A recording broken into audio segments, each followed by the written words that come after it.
Ang bihira naman oo. Kung kailan championship na, saka pa nangyari to. Itinapon ni Jaco ang guwantes sa lupa. Saka sinipa ang isang maliit na bato sa gilid ng field. Galit na galit ang mukha niya. Pawis na pawis at namumula ang pisngi sa inis. Nagkakagulo sila dahil isa sa mga katim niya ang naaksidente. Si Ramil. Nako, Jaco! Mukhang dislocated yung braso ni Ramil. Siguradong hindi na makakalaro yan. Lalong nagdilim ang mukha ni Jaco sa kanyang narinig. Ilang beses na din siyang napamura. Hindi niya mapigilan ang kanyang inis, lalo na at nakikita niya ang kalabang team na tila ba tuwang-tuwa dahil may posibilidad na ma-technical sila at tuluyang matalo. Hindi niya papayagang mangyari yun, lalo na at ipinagyabang niya sa kanyang mga kaibigan at kababaryo na sila ang pinakamagaling na team. Marami din ang nakapusta sa kanila, kaya hindi sila dapat matalo. Anak ng teteng oo. Anong gagawin natin, Sunny? Hayaan mo na. Wala na tayong magagawa eh. Ganyan talaga minsan. Mamalasin tayo. Anong mamalasin? Hindi tayo pwede matalo sa mga ungas na yan. Eh, anong gagawin natin, Jaco? Alangan naman si coach ang ipasok. Hiramil naman, tignan mo. Hindi na makakahawak ng bat yan. Iuuwi na nga oh. Hindi makasagot si Jaco sa sinabi na yon ni Sunny. Lumingon siya sa mga kasamahan nila na abala sa pag-inom ng tubig at nagpapahinga. Karamihan sa kanila ay dismayado ang muka. Habang nagmamasid sa paligid ay nakita niya ang tindero ng ice candy. Sunny! Si Elijah! Tawagin mo nga! Dali, tawagin mo! Ha? Bakit? Gusto mo ng ice candy? Basta tawagin mo, bilis! Okay. Sige, sandali lang. Mabilis na tumakbo si Sunny at agad na pinuntahan si Elijah. Ang binatang naglalako ay kababaryo rin nila. Dumayo lang ito sa lugar na yon para magbenta ng kanyang mga paninda. Nang makalapit si Sunny, ay agad na kumunot ang noon ni Elijah, pero kagad ding sumunod na naglakad palapit kay Jaco. Teka, ano bang kailangan niyo sa akin? Pwede ka ba sumali sa amin? Kailangan namin ng isa pa eh. Ako? Hindi naman ako magaling maglaro niyan eh. Tsaka naglalako pa ako eh. Sayang naman tong mga binibenta kong ice candy. Kailangan ko mapaubos to dahil inaangkat ko lang to kay Bilin. Magagalit yun kapag hindi ko to napaubos. Sandali lang naman to, Elijah. Kailangan lang namin ng isa para makumpleto ang bilang ng team. Kung hindi, talo na kagad kami. Technical kami. Tumingin si Jaco sa binatang si Elijah. Seryoso ang mukha nito, ni walang kakurap-kurap ang mga mata. Ayaw mo sumali? O sige, kapag natalo kami, humanda ka. Ikaw talaga ang sisisihin ko. Gagawin kong magulo ang buhay mo at ng lolo mo. Natigilan si Elijah. Bigla siyang kinabahan nang marinig ang sinabing yon ng kababata. Napalingon siya kay Sunny at sa iba pang kasamahan nito na nakatingin din sa kanya. Ayoko. Kailangan ko pang magbenta eh. Hindi ako pwedeng... Natigilan si Elijah sa pagsasalita nang biglang lumapit si Jaco. Kita sa mukha nito ang labis na pagkainis. Mabilis niyang hinawakan ang braso ni Elijah ng maigpit. Hindi ako nagbibiro ha. Kung tatanggi ka, Elijah, sisirain ko lahat ng paninda mo. Pupuntahan kita sa bahay niyo. Sasaktan ko pati lolo mo. Tandaan mo yan. Pinakawalan ni Jaco si Elijah at mabilis na sinipa ang lupa sa tabi niya. Lumayo siya ng 3 hakbang. Huminga ng malalim, saka bumalik sa field. Kinakausap nito ang kasama nilang coach, si Mang Tonyo. Samantala, si Elijah naman ay dahan-dahang binitiwan ang hawak niyang styro box. Sumunod siya kay Jaco. Nang makalapit, ay agad niyang sinabi nasasali na siya. Talaga? Sasali ka na? Aba, ayos! Natuwa naman si Mantonio sa kanyang narinig. Agad niyang binigyan ng guwantes at uniforme si Elijah at ibinili niya kina Jaco na sabihin dito kagad ang mga alituntunin ng laro. Umalis ang matandang lalaki at lumapit sa komite upang sabihin na kumpleto na ang kanyang mga player. Samantala, habang nakatayo ang dalawa, binalaan muli ni Jaco si Elijah. Hindi na baling wag mong galingan. Basta wag ka lang tatanga-tanga sa laro, ha? Hindi ko may papangako yan kasi hindi naman talaga ako magaling sa laro na to eh. Hindi na nga bali na hindi ka marunong eh. Basta kapag sinalo mo ang bola, sa akin mo palagi ipapasa. Sige. Nang matapos makapagpalit ng damit, ay nagsimula na muli ang laro. Si Elijah ang unang titira. Maigpit niyang hinawakan ang bat. Nang pinakawalan ng pitcher ang bola, iwinasiwas niya ang hawak na pamalo. Natamaan niya ito pero hindi ganun kalakas at hindi rin ganun kalayo ang narating. Natulala pa siya ng ilang segundo. Takbo, bilis! Takbo! Nang marinig yun, ay mabilis na tumakbo si Elijah. Ngunit nang papalapit na siya sa base, biglang natapilok ang paa niya at siya ay nadapa. Bumagsak siya sa lupa. Kasabay nito ay napulot na ng kalaban ng bola at agad na naitapon papunta naman sa taong nakabantay sa unang base. Anak ng tetig naman oh! Out na! Hindi kagad nakatayo si Elijah dahil sa labis na kahihiyan. Sa mga oras na yun, tila gusto niya nang lamunin ng lupa. Nang tignan niya ang mga taong nanonood at kanilang mga kalaban, nakita niyang tawang-tawa ang mga ito sa kanya. Ang kanyang mga kasamahan naman ay halatang dismayado. Ang ilan ay napapailing at ang iba ay napabuntong hininga sa kanyang ginawa. Pagkatapos ng round, sunod-sunod ang naging kapalpakan niya. Madalas ay hindi niya nasasalo ang bola at naipapasa pa niya ito sa maling base. Puro sablay din ang mga palo niya. At minsan pa ay ang mismong catcher ang tinatamaan niya ng bat nang iwas-iwas niya ito. Pati sa paghagis ng bola, palaging tabingi o lampas sa target. Halos lahat ng maling galaw sa softball, siya ang gumagawa. Dahil dito, ay hindi na napigilan ni Jaco na muling pagsalitaan ng hindi maganda si Elijah nang dumating na ang huling timeout. Ano ba yan? Ano bang klaseng laro yung ipinapakita mo? Puro ka sablay eh. Kanina, muntik mo pa akong tamaan ng bola sa ulo. Sinabi ko naman sa'yo kanina, di ba? Na hindi ako marunong maglaro. Wala akong alam dito. Ano gusto niyo mangyari? Mag-magic ako? Ba't sumasagot ka pa ha? Kung basagin ko kaya yung pagbumukha mong tukmul ka ha? Pare, tama na. Nakatingin na sila sa atin, oh. Huwag na tayong gumawa ng eksena dito. Anak ng tutsyang talaga, oo. Paano hindi gagawa ng eksena? Tignan mo nga. Kanina tayo ang lamang bago pumasok ang tukmul na to eh. Teka lang ha. Ikaw ang pumilit sa akin na maglaro eh. Wala akong kasalanan kung mahabol nila ang score nyo. Mabuti pa. Pumayag ka na kasi na matalo. Babalik na lang ako sa pagtitinda. May mas mapapala pa ako dun eh. Ano sabi mo? Ulitin mo nga sinabi mo. O Jaco, kalma lang. Ikaw naman Elijah, ano ba? Huwag mo nang sabayan ng init ng ulo ni Jaco. Umayos nga kayong dalawa. Tumahimik si Elijah at si Jaco naman ay inilayo ng koonti ni Sunny. Sinikap niyang pakalmahin ang nag-aalburotong kaibigan.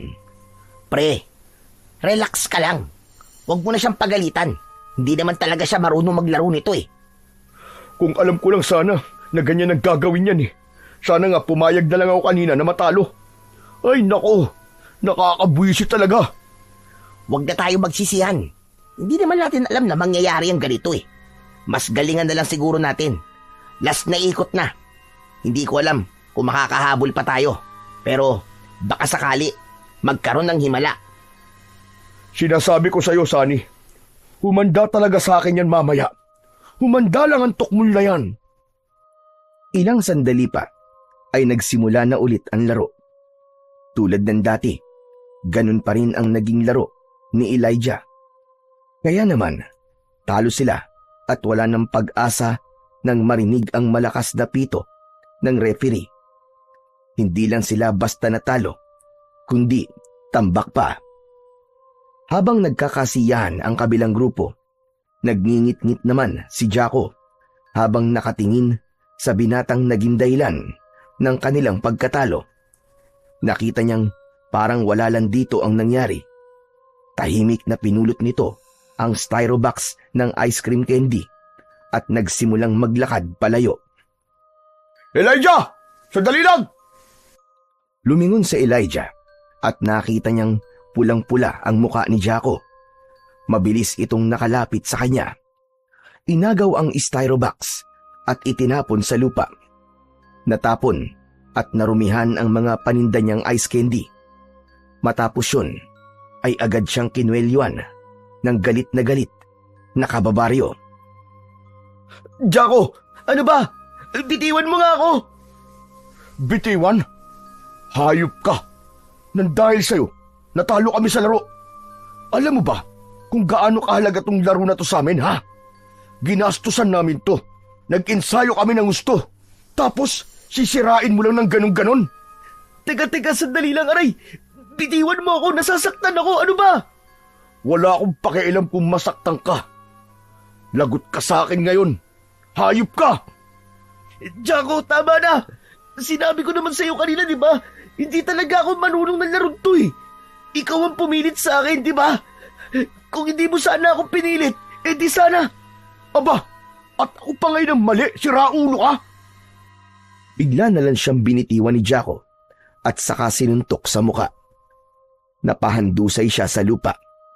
Hindi siya agad nakakilos dahil sa gulat at sakit na naramdaman niya. Jaco, ano ba? Tama na! Bakit mo naman siya sinuntok? Tama lang na masuntok ang kupal na yan. Kulang pa nga yan eh. Muling susugurin ni Jaco ang binata. Agad na tumama ang paa nito sa tagiliran ni Elijah. Napaigik ito sa sakit. Jaco, tama na! Wala tayo sa baryo! Agad na hinila ni Sunny ang kaibigan palayo. Ngunit mabilis itong kumawala at muling sinugod si Elijah. Muli niya itong sinuntok sa tiyan. Kasunod ay sa panga. Tama na! Tama na pakiusap! Tama na! Pero tila hindi yun narinig ni Jaco. Tuloy-tuloy lang ang pananakit nito. Parang gustong ilabas ang lahat ng galit at hiya niya sa kanyang pagkatalo. May ilan nang nagsilapitan at pinigilan ang binata. Pero nakakawala pa rin ito at muling nasusuntok ang kawawang binata. Wala kang silbi! Lampa! Lampa! Tama na, Jaco! Tama na! Ang sakit na! Tama na! Duguan na ang labi ni Elijah. Nakahiga siya sa lupa at halos hindi na makatayo. Si Sunny ay todo pigil pero hirap siyang kontrolin ang kaibigan. Ilang sandali pa ay dumating ang mga tanod. Nilapitan nila si Jaco at kinaladkad ito palayo. Samantala si Elijah naman ay nilapitan ng isang estrangherong lalaki. Inalalayan niya ito upang makatayo. Hiyang-hiya ang binata habang nakikita ang lahat ng mga matang nakatingin sa kanya. Ang iba ay nagbubulungan at ang iba naman ay pinagtatawanan siya. Napatingin siya sa lalaking tumulong sa kanya. Matangkad ito, moreno at malaki ang pangangatawan. Ramdam din niya ang magaspang nitong kamay dahil sa kapal ng kalyo.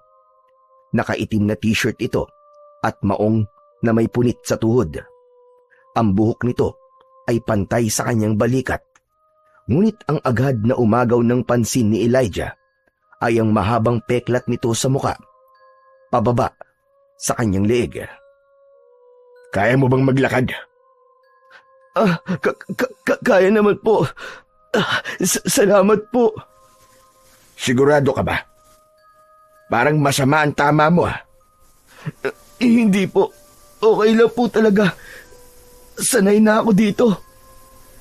Ano? Sanay? Bakit? Hindi lang ba ngayon nangyaring ganitong pambubugbog sa'yo? Sino ba yung siga na yun? Kababaryo ko po.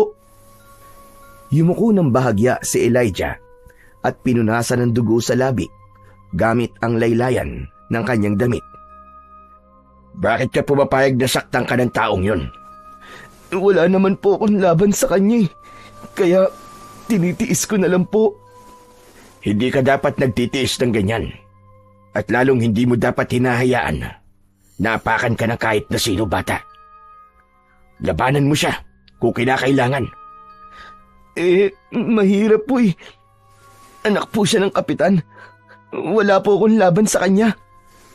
Ganun ba? Kung ganun ay umuwi ka na. Linisan mo yung sugat mo bago pa maimpeksyon yan. Salamat po sa pag-aalala nyo. Pero ayos lang po talaga ako. Kayang-kaya po akong gamutin ng lolo ko. Sandali pa ay naglakad na si Elijah. Pinulot nito ang bakanting styrobox. Ngunit bago siya lumayo, ay narinig niyang tinawag siya ng tanod. May mga dumating na iba pa. Nilapitan siya at sinabing kailangan niyang makipag-usap sa barangay hall dahil sa gulong kinasangkutan. Samantala, nang makarating na sa loob ng barangay hall si Elijah, nakita niyang tahimik na nakaupo sina Sunny at Jaco. Bakit niyo po ako pinatawag dito? Hihingi daw ng tawad sa'yo si Jaco. Ano? Bakit naman ako hihingi ng tawad sa inutil na yan, ha? Wala akong kasalanan sa kanya. Kung ano ba na nangyari dyan, tama lang sa kanya yun. Pare, easy ka lang. Napag-usapan na natin to kanina, di ba? Sige na, makipag-ayos ka na. Hindi ako hihingi ng sorry sa kanya. Saan dahilan? Kaya tayo natalo. Tama po siya. Ako po may kasalanan. Ako ang dapat sisihin sa pagkatalo nila, Jaco. Pasensya ka na, ha? Elijah, hindi mo kasalanan. Ayos na yun, Sunny. Wala rin namang mangyayari kung magsisisihan pa tayo eh. Kasalanan ko naman talaga eh. O di ba? Aminado siya na siya talagang may kasalanan. Tumahimik na si Elijah. Gusto niya nang matapos ang pag-uusap na yon dahil gusto niya nang umuwi at magpahinga. Ramdam na niya ang kirot ng mga sugat at bugbog sa kanyang katawan.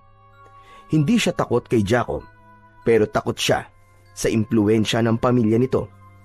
Kilala ang pamilya nila, may kaya at mula sa angkan ng mga politiko. At isa pa, ang lupang kinatitirikan ng kanilang bahay ay pagmamag-ari nila. Kung lalaban siya, baka mas lalo silang mapahamak. Baka mawala ang pwesto ng tinitirahan nila. At baka pati ang lolo niya ay pag-initan.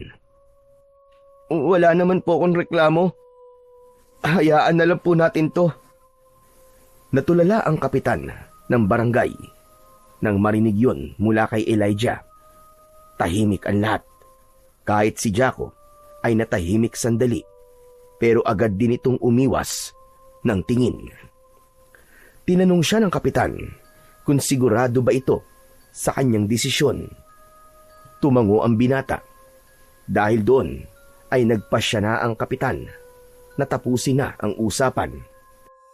Pinagsabihan na lamang nito si Jaco at si Sunny na sa susunod na gawin nila ang ganong klase ng gulo ay hindi na sila nito papayagang makasali sa mga susunod na laro.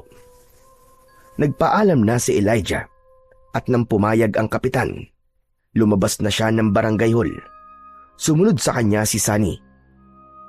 Elijah! Elijah, sandali lang! Oh, anong kailangan mo, Sunny? Ano kasi gusto kong ako na ang humingi ng tawad doon sa nagawa ng kaibigan ko sa'yo. Sunny, sinabi ko nga wala na yun. Tapos na yun. Saka, wala kang dapat na ihingi ng tawad. Wala ka namang kasalanan eh.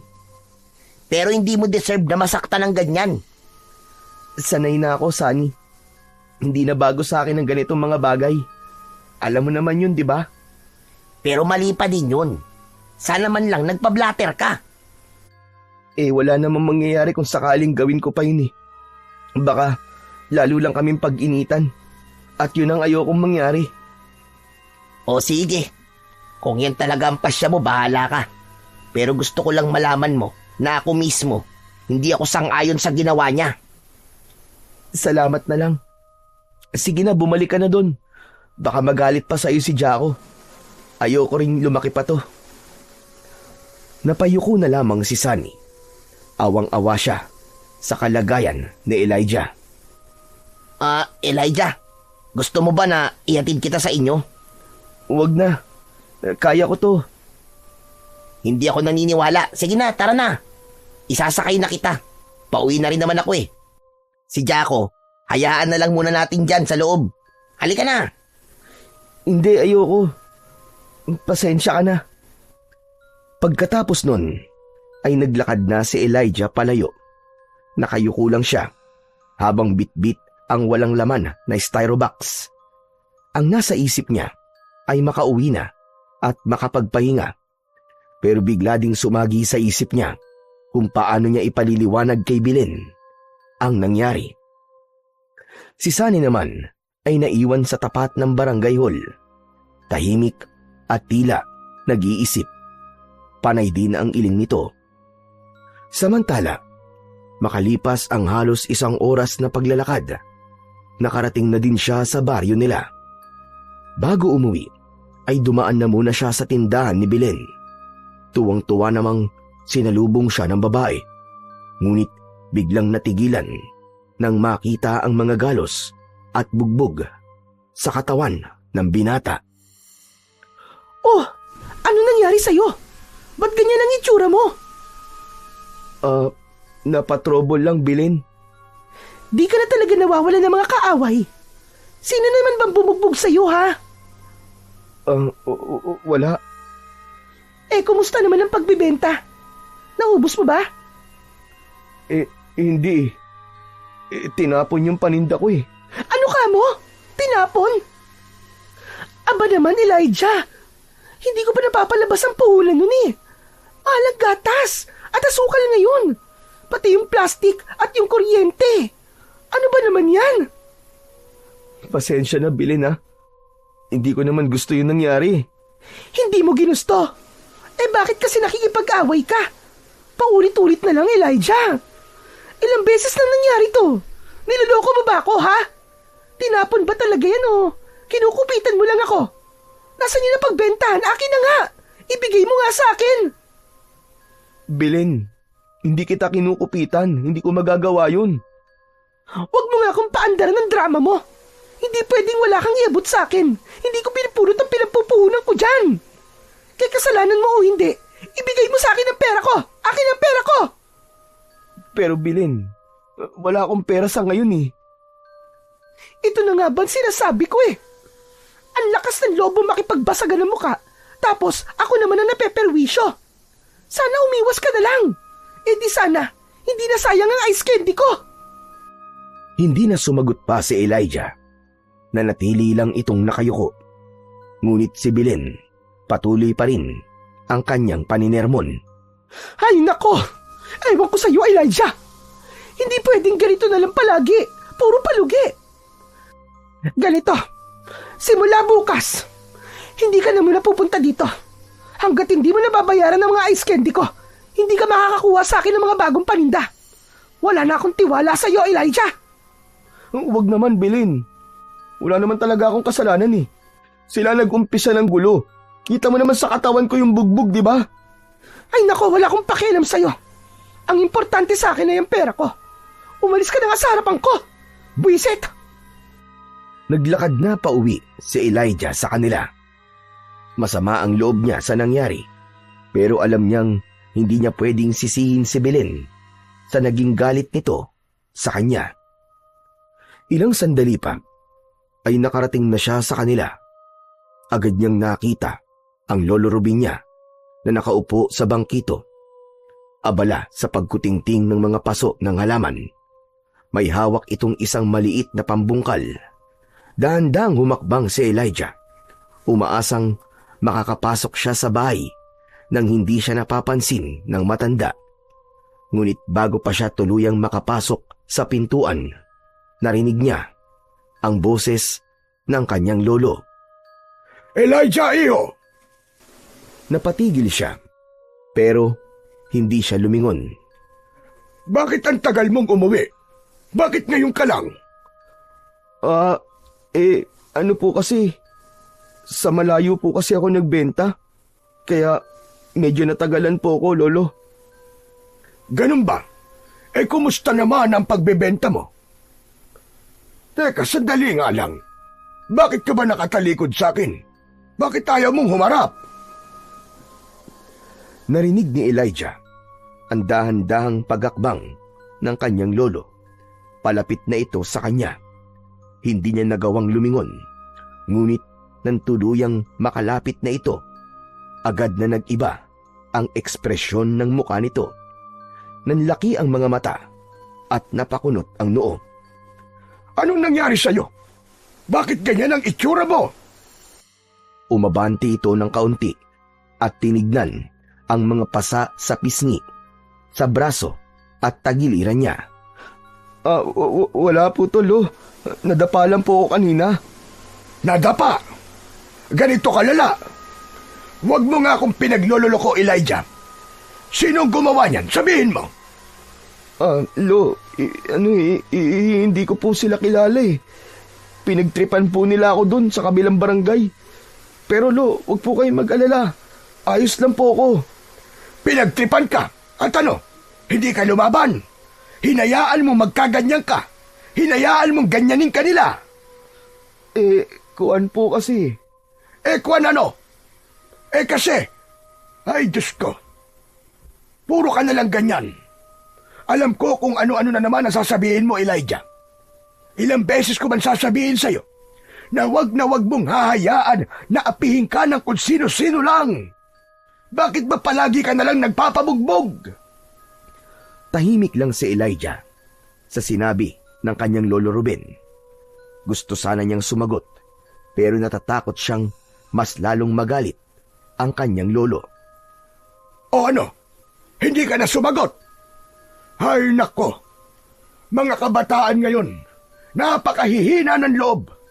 Kung ako sa'yo, abay lalaban ako. Hindi ko hahayaan na apak-apakan lang ako ng kung sino-sino. Habang nagsasalita ang matanda, napansin itong hindi mapakali ang binata. Paiba-iba ito ng tayo at hindi makatingin sa mata niya. Teka lang, nagsisinungaling ka ba? Sabihin mo nga, ha? Sino ba talaga ang bumugbog sa'yo? Ano po, si Jaco po, Lolo Ruben. Ano ka mo? Si Jaco na naman! Anong nangyari? Ba't kanya binugbog? Agad na sinimulan ni Elijah ang pagkikwento sa kanyang lolo. Lalo namang sumiklab ang galit ng matanda nang marinig ang katotohanan. Sumusobra na talaga ang lalaking yan. Sumusobra na! Labis-labis na kanyang kawalangyaan. Halika, punta natin siya sa bahay nila. Kakausapin ko ang tatay niya. Lolo, wag na po. Hayaan na po natin. Anong hayaan ang sinasabi mo? Paulit-ulit ka na sinasaktan. Gusto mo palampasin pa rin. Anong tingin nila sa'yo? Punching bag? Mga hayop na yon. Tama na po, Lolo. Baka lalo lang pong lumaki ang gulo eh. Hindi ako papayag na ganun-ganun na lang. Akong bahala. Kakausapin ko si Kapitan at sasabihin ko sa kanya lahat ng mga katarantaduan na ginagawa ng anak niya. Lolo, tama na. Wag na po. Pakiusap. Ayoko po ng gulo. Napahinto si Lolo Ruben, pero halata pa rin na nagpipigil ng kanyang galit. Nakatitig lang ito sa apo at mahigpit ang pagkakasara ng kanyang kamao. Hindi pwede ang ganon, Apo. Kailangan niya ng maturuan ng leksyon. Hindi ko na kayang magtiis. Ayaw na ayaw kung nakikita kang ganyan. Naiintindihan ko naman po kayo, Lou eh. Pero ayoko na pong madamay pa kayo. Huwag na po kayong magalit. Alam mo, Elijah, hindi ako galit dahil lang sa nabugbog ka. Galit ako kasi pinapayagan mong ganunin ka. Hindi pwedeng puro hayaan na lang. Sige po, Lolo. Pero palampasin na lang po muna natin to. Sa susunod po, iiwas na lang po ako sa kanya. Huwag na po tayong pumunta doon at pagod na po ako eh. Saka masakit po ang katawan ko, Lo. Gusto ko na po munang magpahinga. Ay, nako. O sige, magpahinga ka na muna. Pero sana lang, Apo, sa susunod, matuto ka namang ipagtanggol mo kahit papano ang sarili mo. Hindi pwedeng palagi na lamang ganito. Opo, Lolo. O sige na, pumasok ka na ron sa loob. Mamaya'y magluluto ako ng masarap na hapunan. Kumain ka ng madami para lumakas ka naman. Pambihira talagang buhay to. Tumango na lamang si Elijah. Pumasok na siya sa loob ng bahay. Sa labas ay naiwan si Lolo Ruben. Tulala ito at tila nag-iisip ng malalim. Bakas pa rin ang galit at inis niya sa nangyari sa kanyang apo. Kundi lang talaga ako matanda. Papatulang ko talaga yung lalaki na yon. Sumusobra na siya. Sobra nang talaga. Nakakapanggigil. Kawawa naman ang apo ko. Samantala, pagpasok ni Elijah sa bahay nila, marahan niyang isinara ang pinto. Inilatag na niya ang banig sa loob ng kwarto at nahiga. Ilang sandali siyang nakatitig sa kisame. Pero pamaya-maya, dahil sa labis na pagod at sakit ng katawan, di na niya namalayan na siya ay nakatulog. Kinagabihan, ginising si Elijah ng kanyang lolo. Dahan-dahan niyang iminulat ang kanyang mga mata. Tapos ay agad niyang naamoy ang aroma ng nilulutong tinulang manok ng matanda. Bumangon ka na dyan, Apo. Kakain na tayo ng hapunan. Halika na. Agad namang kumilos si Elijah.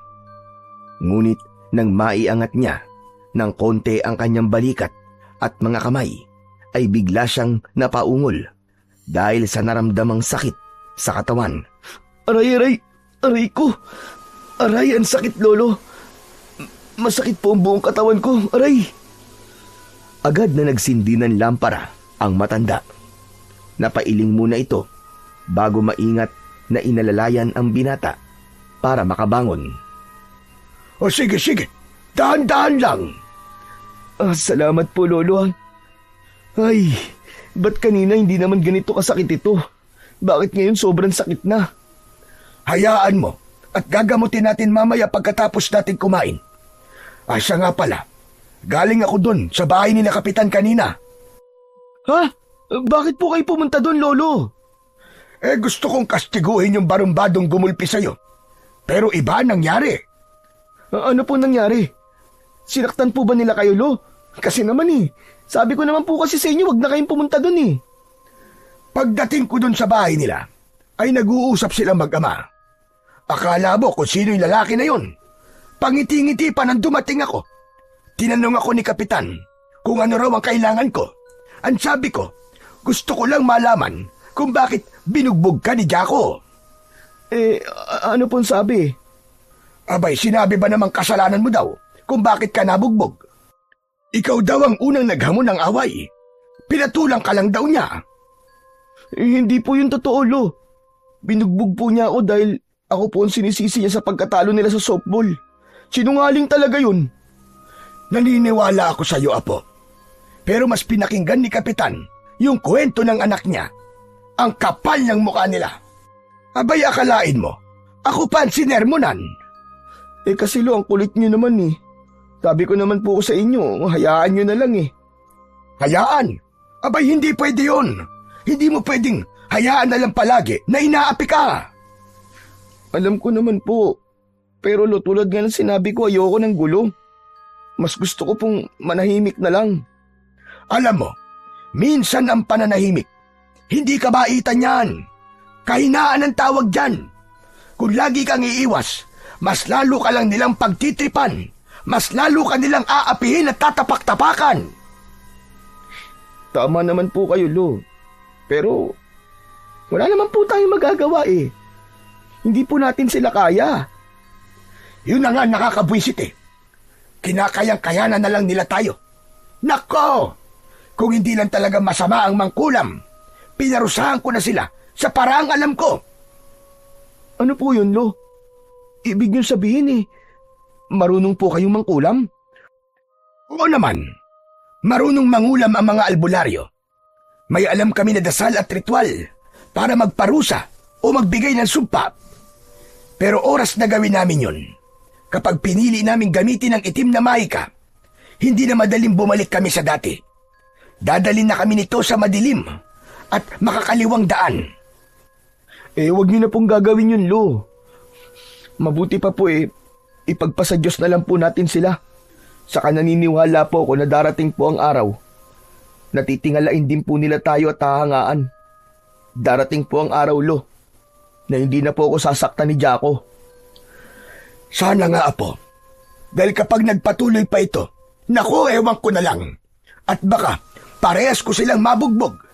Lalo na yung kapitan na yon, na turingang ama ng baryo, pero hindi marunong maging ama sa tarantadong anak.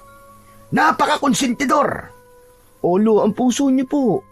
Baka mamaya atakihin pa po kayo sa puso eh. Relax lang, Lo. Aba, ewan ko sa'yo. O sige na, halika na nga at kakain na tayo. Baka lumamig na tong tinola. Naglakad na sila ng dahan-dahan hanggang sa makarating sila sa kusina. Agad na ipinaghanda ni Lolo Ruben ang kanyang apo. Pagkatapos ay kumain na sila ng tahimik. Matapos kumain, si Lolo Ruben na rin ang nagligpit ng pinagkainan. Ilang sandali pa, pinaupo niya si Elijah sa papag at kinuha ang mga dahon at langis na ginagamit niya sa panggagamot. Maingat nitong pinahira ng langis ang mga pasa at galos ng binata habang bumubulong ng mga dasal at orasyon. Medyo mahapdi nung una, pero unti-unting gumaan ang pakiramdam ni Elijah. Nang matapos magamot ang mga sugat ni Elijah, tumayo ang matanda at naglakad papunta sa maliit na aparador at may kinuha roon. Isang lumang kahon na yari sa kahoy. Bumalik siya sa tabi ng apo at ipinatong ito sa papag. Marahan itong binuksan ang kahon. Sa loob ay may lumang rosaryo, ilang dahon na pinatuyo at isang kwintas na may palamuting medalyon na hugis parisukat. Lo, ano po yan? Agimat to. Iniwan to sa akin ng tatay ko noon. At sa'yo ko na to ipapamana. Po? Para saan po ba yung agimat na yan, Lolo Ruben? Para sa proteksyon. Ang agimat na ito ay hindi lang panlaban sa masasamang tao, kundi pati sa mga bagay na hindi mo nakikita. Ho? Tulad po ng ano? Ng multo? Di ba hindi naman po sila nakakasakit ng tao? Tama ka. Ang mga kaluluwa, hindi sila nakakasakit. Pero ang mga maligno, mangkukulam, mambabarang, o mga aswang, kaya kanilang saktan kung wala kang proteksyon. Lolo naman Akala ko naman bibigyan niyo ako ng agimat na kayang gawin parang bakal ang katawan ko tapos yung hindi tinatabla ng suntok at sipa.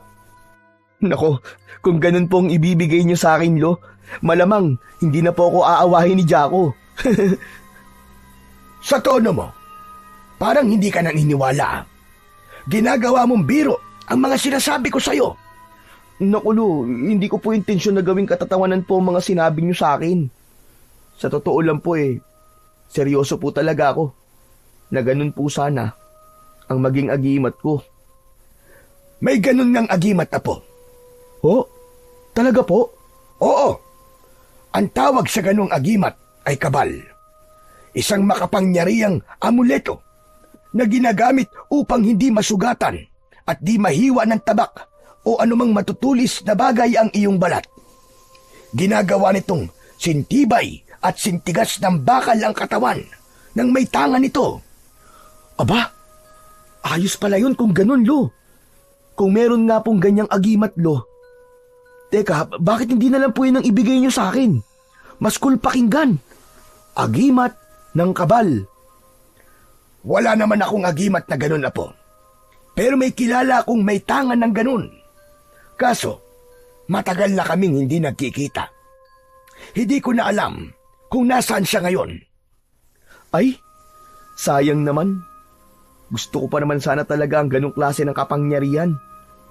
Lo, alam niyo po ba kung paano magkakaroon po ng ganun? Baka pwede po tayong maghanap o kaya bumili. Apo, hindi ganun kadali magkaroon ng kabal. Hindi ito parang laruan lang na pwede mong bilhin kahit saan. At saka, hindi lahat ay pwedeng mangalaga nito. Lalo na yung may mga masasamang intensyon. Nawawala ang bisa nito, lalo na kapag kinuha ng sapilitan. Wala naman po akong masamang intensyon, Lolo Huwe, hindi mo ako maloloko, Elijah. Kanino ko pa napapansin yung kakaibang ningning dyan sa mga mata mo? At nauhuli pa kitang ngumingisi-ngisi. Kilala kita kapag may iniisip kang hindi maganda. Hindi mo ako maloloko. Iniisip ko lang naman pero hindi ko naman po gagawin sa totoong buhay, Lo. Wala po akong balak na gamitin sa kasamaan ng anumang agimat na ipagkakaloob niyo po sa akin. Sinasabi ko na nga ba'y, kilala kita. Alam ko na likaw ng bituka mong bata ka mula ulo hanggang paa. Sorry na po kagad, Lo. Hindi na po mauulit. Ayos lang naman yun. Wala ka namang agimat ng kabal. Pero kung nagkataong meron, baka napahamak ka na. Bakit niyo naman po nasabi yan? Maselan ang humawak ng ganong klase ng agimat.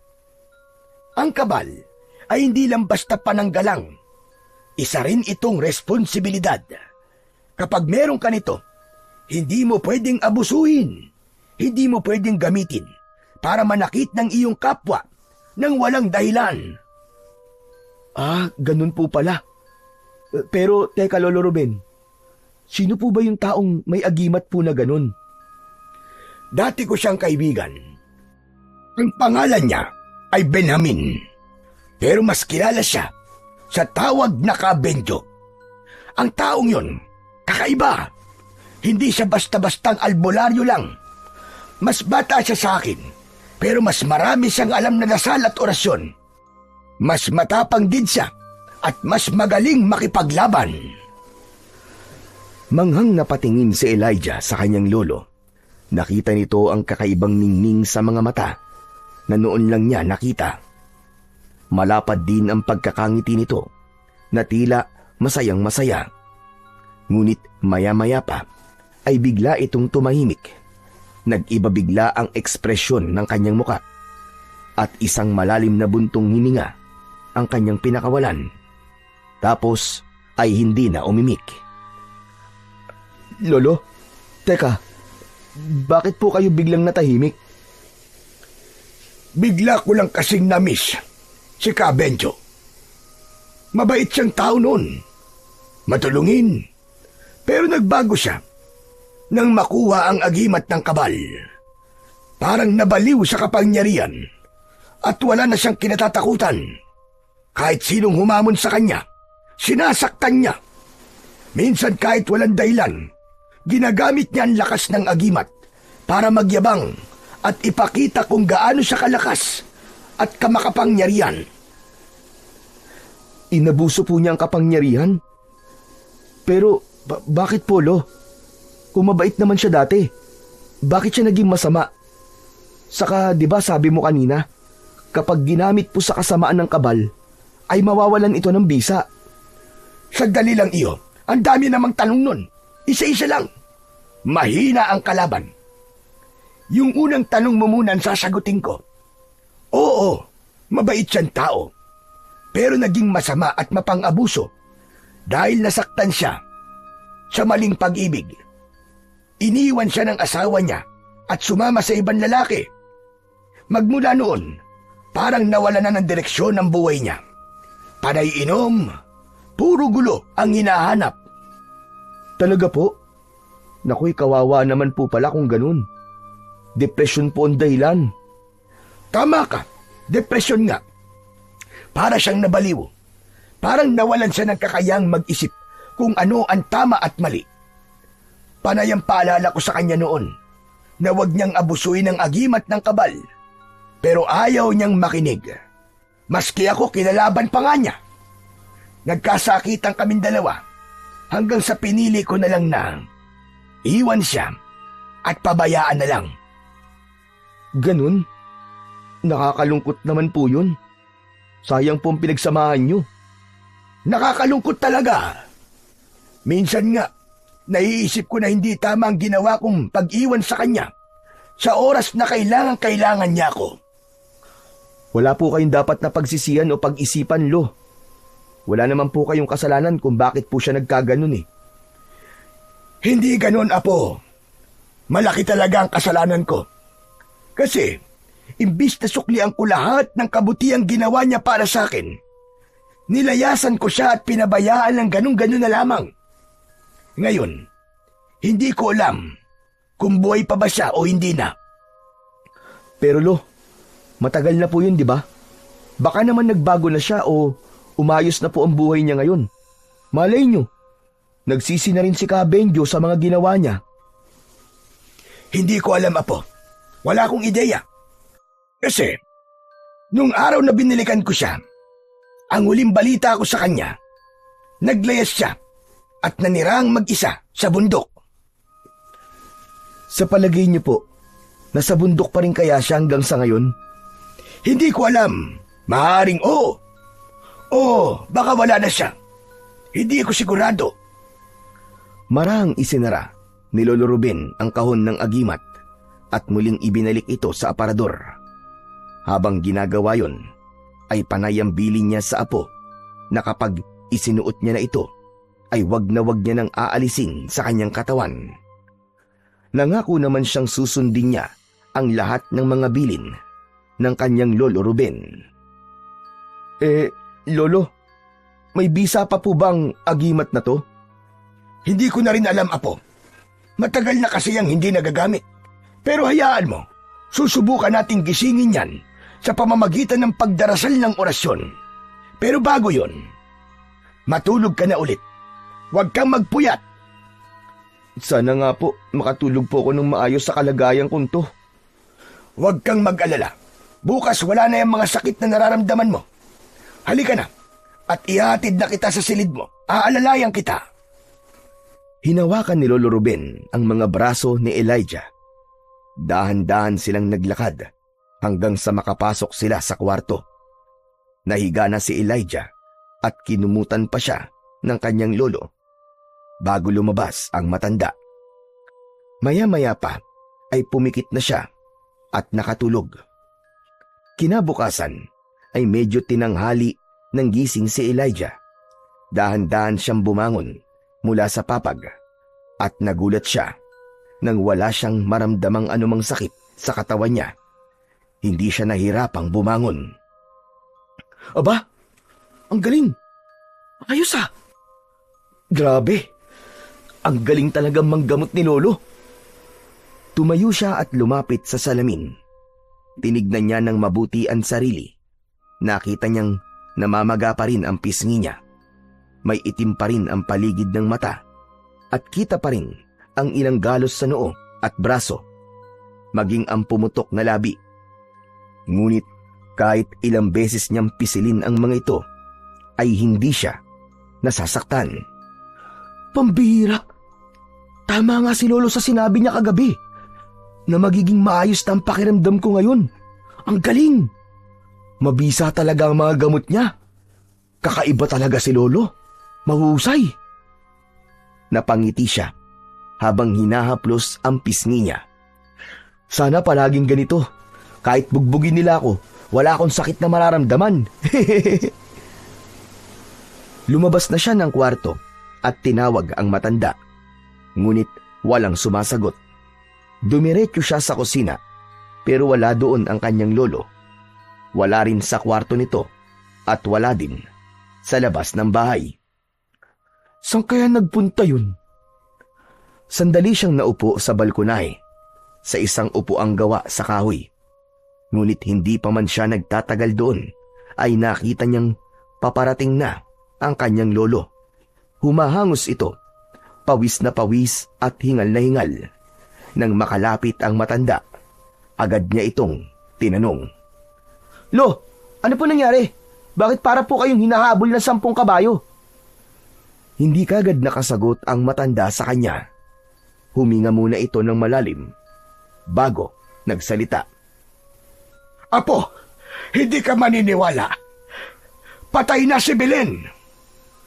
Nanlaki ang mga mata ng binata sa kanyang narinig. Hindi siya makapaniwala sa pangit na balitang yon. Ha? Ano po, Lolo? Hindi pwede. Kausap ko lang po siya kahapon bago po ako umuwi dito Ibinigay ko pa nga po sa kanya yung walang laman na styrobox Ano po nangyari sa kanya? Bakit po siya namatay? Nadiskubre siya kanina lang. Pinuntahan ko nga kagad nung sabihin ng kapitbahay natin ang tungkol sa pagkamatay niya. Ang dami nang ang tao doon sa kanila. Grabe ang nangyari sa kanya, Apo. Pinatay siya. Oh, paano po nangyari yun? May nakaaway po ba siya? O baka naman, baka may pumasok po na magnanakaw? Hindi pa malinaw, Apo, kung ano ang dahilan. Pero ang sabi-sabi, wala naman daw narinig ang mga kapitbahay niya kagabi.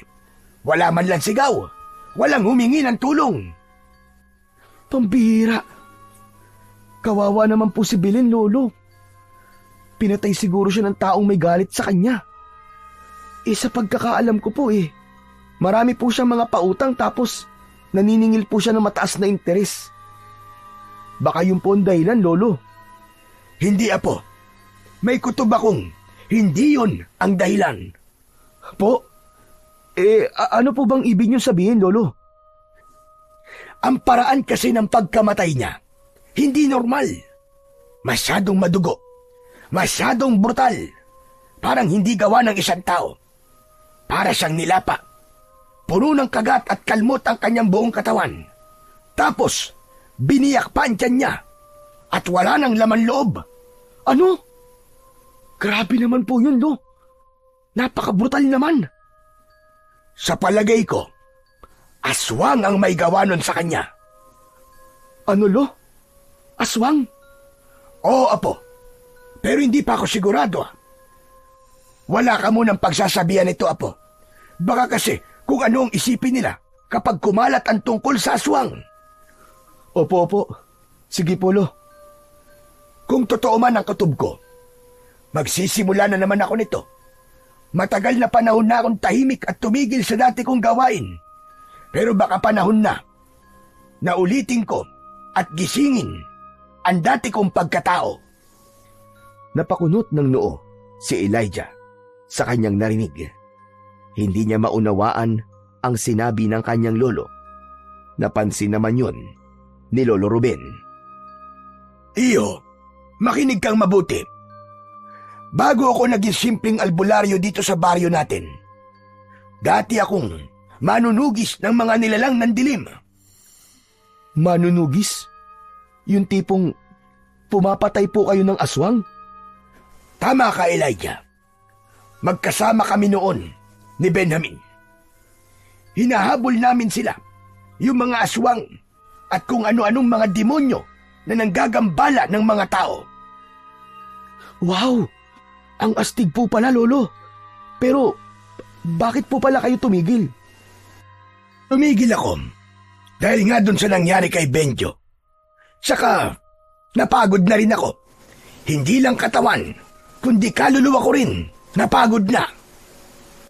Pero Lo, ngayon pong may kutob kayo na may masamang nilalang dito sa baryo natin, babalik po ba kayo sa pagiging manunugis nyo? Ang tanong ho, kaya nyo pa po ba? Matanda na ho kayo Baka nakakalimutan nyo po, Lo. Kalabaw lang ang tumatanda po. Kaya ko pa. Malakas pa ako. Ano naman pong kaya niyong gawin kung halimbawa po, nasa harap na po natin yung aswang o kung anumang demonyo dyan sa tabi-tabi? Mali ang tanong mo. Ganito dapat. Tanungin mo kung ano ang magagawa natin laban sa mga aswang. Po? Natin? Abalo, huwag niyo po akong isali dyan ha. Kayo lang po. Wala naman po akong alam sa pakikipaglaban eh. Kaya nga tuturuan kita eh. Ihahanda kita para makatulong sa akin kung sakali. Pero lo, natatakot ako eh. Hindi pa po ako nakakakita ng aswang eh. Huwag kang matakot, apo. Hindi ka mananalo sa anumang uri ng laban kung pinangungunahan ka palagi ng takot. Saka, wala akong mapagkakatiwalaan na iba, kundi ikaw lang, apo. Dumadaloy sa dugo mo ang dugo ng manunugis. Darating ang panahon, magiging matapang ka din, at lahat ng takot, mawawala yan sa iyo. Pero lo, hindi ko po kayang pumatay. Ipis nga po, hindi ko madurog eh. Kaya ka nabubugbog eh. Alam mo, huwag kang mag-isip ng kung ano-ano. Tulad ng sinabi ko, kapag dumating na ang oras, kapag kailangan mo na talagang ipagtanggol ang sarili mo o ang taong mahalaga sa'yo, kusang lalabas ang mga kakayahan mo, kusang magigising ang dugo mo na may lahing manunugis. Maniwala ka, itaga mo yan sa bato. Tumahimik si Elijah. Napayuko siya at napatingin sa mga kamay niya. Sa isip niya ay nakikita niya itong mahina at walang kakayahan. Hirap talaga siyang paniwalaan ang sinasabi ng kanyang lolo. Lumapit si Lolo Ruben at tinapik siya sa balikat. At nang matapos, tumalikod na ang matanda at pumasok na sa loob ng bahay. Naiwan si Elijah. Tulala at malalim ang iniisip. Mabilis na lumipas ang oras. Pagsapit ng gabi ay tumahimik na ang buong paligid. Natulog na ang maglolo. Kapwa pagod sa buong maghapon. Hindi na nga rin nila naituloy ang pagsasanay dahil sa pagpapatawag kay Lolo Ruben ng mga kamag-anak ni Belen. Nagsagawa siya ng ritual sa bahay nito matapos mailibing ang bangkay. Ngunit nang malalim na ang gabi, biglang nagising si Elijah. Pakiramdam niya ay uhaw na uhaw siya. Bumangon siya at tinungo ang kusina. Habang naglalakad, ay napansin niyang kakaiba ang katahimikan sa loob ng bahay nila. Hindi niya naririnig ang malalakas na hilik ng kanyang lolo. Napakunot ang noo ng binata. Matapos uminom, ay dahan-dahan siyang lumapit sa pinto ng kwarto ng matanda. Lolo Ruben? Gising ka po ba? Walang sumagot. Marahan niya itong itinulak. Pagbukas ng pintuan, ay nakita niyang wala sa loob ng silid ang kanyang Lolo Ruben. Hala, wala siya dito ah. Saan kaya nagpunta yun? Lumapit siya sa bintana. Binuksan yun at saka sumilip sa labas. Wala namang kakaiba sa labas, pero nang isasara na niya ang bintana, may napansin siyang isang anino na gumagalaw malapit sa puno. Lolo, ikaw po ba yan? Pero walang sumagot.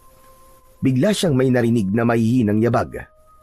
Mabilis siyang sumilip at tinignang mabuti ang kanilang bakuran, pero wala talaga siyang nakita. Biglang bumilis ang tibok ng puso niya. Agad niyang isinara ang bintana. Umatras siya, pero biglang natumba nang mapatid sa isang nakausling kahoy sa sahig. Muli siyang tumayo. Ang mga yabag ay hindi pa rin nawawala. Maya-maya pa ay may narinig siyang kaluskos mula sa kisame. Tumingala siya, parang may gumagapang sa itaas. Maya-maya pa, mula sa labas ng bahay, narinig ni Elijah ang tinig ng kanyang Lolo Ruben. At talagang itong bahay ko pang napili mong puntahan, hayop ka! Sige, halika dito! Harapin mo ako, bumaba ka dyan! Nanlaki ang mga mata ni Elijah Sa kanyang narinig, kaagad siyang tumayo at muling binuksan ang bintana. Nakita niya ang lolo niya na may hawak na isang itak, pawisan at hingal na hingal. Lo, ano po nangyayari? Ay, palaka! Ay, ano ba, Elijah? Huwag ka nang gugulat. Mabuti pa halika dito sa labas. Tulungan mo ko. May aswang! Nanlaki lalo ang mga mata ni Elijah sa sinabi ng kanyang lolo Ruben. Hindi siya makagalaw dahil sa sobrang kaba. Ano? May aswang? Sigurado po ba kayo, Lo? Oo! Nasa itaas siya ng bubong! Bilisan mo rito! Agad na kumilos si Elijah. Sa sobrang pagkataranta niya, hindi na siya sa pintuan dumaan, kundi tumalon na siya mismo sa bintana ng silid ng kanyang lolo. Napasubsob pa siya sa lupa pagbaba niya. Anak ng, pambihira ka talagang bata ka, oo. Palagi mo nalang pinaiiral ang kalampahan mo! Walang nagawa ang matanda, kundi ang mapakamot na lamang sa ulo habang pinapanood ang apo na pinapagpag ang lupa na dumikit sa damit at katawan nito. Nang makatayo ang binata, ay agad niyang tinignan ang bubong. Lo, nasa po yung aswang na sinasabi niyo? Wala naman po akong nakikita. Hindi pa siya tapos magsalita, ay biglang may narinig siyang isang nakakatakot na ungol at singasing na parabang ahas. Elijah! Umilag ka! Dali! Biglang tumalon mula sa bubungan ang isang nilalang. Maitim ang balat nito at mabalahibo. May matatalas na kuko at pangil. Mapulang-mapula din ang mga mata nito. Hindi kagad nakakilos si Elijah. Natulala siya sa kanyang nakita. Sa isang iglap, may malakas na kamay na biglang humawak sa kanya at hinila siya palayo. Halos matumba siya. Mabuti na lang at naibalansi niya ang katawan niya. Pagtingin niya, si Lolo Ruben pala ang humila sa kanya. Iniiwas siya sa aswang na sumugod. Muntik na siyang masunggaban ng aswang. Ilang pulgada na lang sana at tapos na siya. Dumaan sa harap niya ang matutulis na kuko ng halimaw na muntik nang tumama sa kanyang muka. Elijah po! Huwag kang tatanga-tanga! Gusto mo bang lamunin ka niya ng buhay? Hindi na nakasagot si Elijah. Nakita kasi niyang mabilis na kumilos ang aswang. Si Lolo Ruben naman ang pinuntirya nito. Sinugod nito ang matanda. Itinaas nito ang matutulis na kuko. Pero maagap na nasalag ng matanda ito gamit ang kanyang itak. Elijah po! Tulungan mo ako! Kumuha ka ng patpat! Bilisan mo! Paluin mo ang kanyang anino! Dali! Mabilis na kumilos ang binatang si Elijah. Iginala niya ang kanyang paningin sa paligid. May nakita siyang isang piraso ng sanga na nakakalat malapit sa kanya. Agad niya tong pinulot. Pumwesto siya sa likod ng halimaw. Kahit nanginginig ang mga kamay, pinalo niya ng sunod-sunod ang anino ng aswang. Lumayo ka sa amin! Layo! Alis! Alis! Lumayas ka dito! Yan! Ganyan nga po! Huwag kang matakot sa kanya! Agad na lumayo ang aswang nang maramdaman ang matinding sakit sa kanyang katawan. Napapasigaw ang halimaw. Ilang sandali pa ay tumalon ito ng mabilis hanggang sa biglang naglaho. Naiwan sina Lolo Ruben at ang kanyang apo. Parehong hingal na hingal. Buwisit! Natakasan tayo ng hayop na yun! Oo nga po. Wala na po siya. Buti na lang, Lo. Akala ko po kanina katapusan na po natin Isa ka pa! Lumabas ka talaga ng walang sandata. Kanina ko pa gustong gawin sa ito Aray ko! Bakit ka naman ng batok, Lo? Ang sakit po nun Ay nako! Nakakabwisit ka din kasi. Kung doon ko kasi sa pintuan dumaan at kinuha mo ang punyal doon, sana meron kang sandata na panlaban doon sa aswang na yun. Pero anong ginawa mo? Nag-over the bintana ka. Pambihira ka naman, oo. Pasensya na po kayo. Nataranta po kasi ako Yan! Yan ang dahilan kung bakit kailangan mo matutong lumaban. Nakita mo yung kanina? Opo, totoo pala talaga sila. Pero Lo, bakit kaya tayo inatake? Wala naman tayong ginagawang masama sa kanya. Sa palagay ko, ay nagkataon lang iyo. Malamang ay gutom na gutom lang ang damuho na yon. Kaya nagmamanman lang at nag-aabang ng pwede niyang mabiktima. Nung magising ako kanina, naramdaman ko siya, kaya lumabas ako. Hinanap ko siya. Hindi ko naman alam na ito rin palang bahay ko ang pupuntahan niya. Nakakatakot naman ang trabaho niyo, Lolo. Kung ganito po ang manunugis, parang hindi ko talaga kakayanin. Oo, nakakatakot nga. Pero mas nakakatakot kung wala kang gagawin habang may mga halimaw na gumagala sa paligid at nambibiktima ng mga taong walang kalaban-laban. Sige nga, maaati mo ba na manahimik na lang kung alam mo namang may kaya kang gawin para tumulong sa iba? Hindi po, Lolo. Siyempre, makokonsensya po ako. Eksakto! Mahirap kalaban ng konsensya. Yan ang tatandaan mo. Wala tayong pagpipilian. Kailangan nating mapatay ang aswang na yon bago pa makapaminsala ng gusto dito sa ating lugar. Lo, paano po natin siya hahanapin at papatayin? Aabangan natin siya. Sigurado ko na babalik yon at gaganti sa ating dalawa. Natahimik si Elijah sa huling sinabi ng lolo niya bago sila pumasok sa loob ng bahay nila. Nang muling bumalik sa higaan ang binata, narinig niya mula sa malayo ang malakas na alulong ng isang aso. Kinabukasan, nagising si Elijah sa ingay sa labas. Agad siyang tumayo at lumapit sa bintana. Binuksan niya yon at mula doon ay nakita niya ang maraming tao na nagkakagulo sa harap ng bahay nila. May pinag-uusapan ng mga ito. Ang kanilang mga muka ay seryosong-seryoso at may bahid ng pag-aalala. Habang nakamasid siya, narinig niya ang pangalan ni Belen, ang pangalan ng lolo niya at ang tungkol sa aswang. Napansin niyang naroon din si Sunny, panay ang kamot nito sa ulo habang pinipilit na inilalayo ang kanyang ina. Napakunot ang kanyang noo. Tinawag niya si Sunny. Agad namang binitiwan ng binata ang nanay niya at saka lumapit kay Elijah.